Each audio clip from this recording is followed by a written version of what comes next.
Once, in a small village, there was a man who was smaller and thinner than the other men.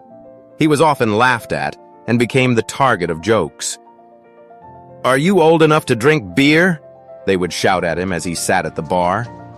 He would ignore them, but doubts would creep into his mind. Why did God make me like this? He would wonder. Am I meant to be the joke of the village?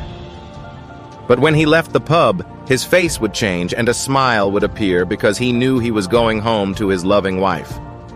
Then one day, as he walked away from the pub, there was a loud crash behind him.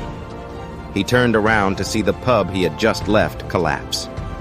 Within minutes, firefighters and ambulances arrived on the scene. They asked him if anything strange had happened inside the pub, but he simply shook his head. "No," he said.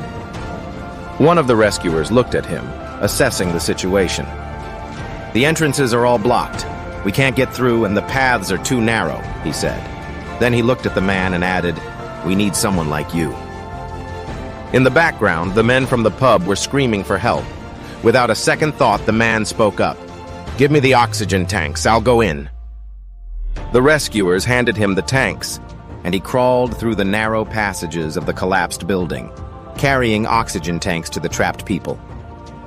The villagers gathered around the scene, watching in awe as the man carried tank after tank into the building. They were stunned by his courage and strength. When he finally finished, his wife approached him. She smiled and said, "I'm so proud of you. You are exactly who you are meant to be, not like everyone else. You see, God has a purpose for each of us.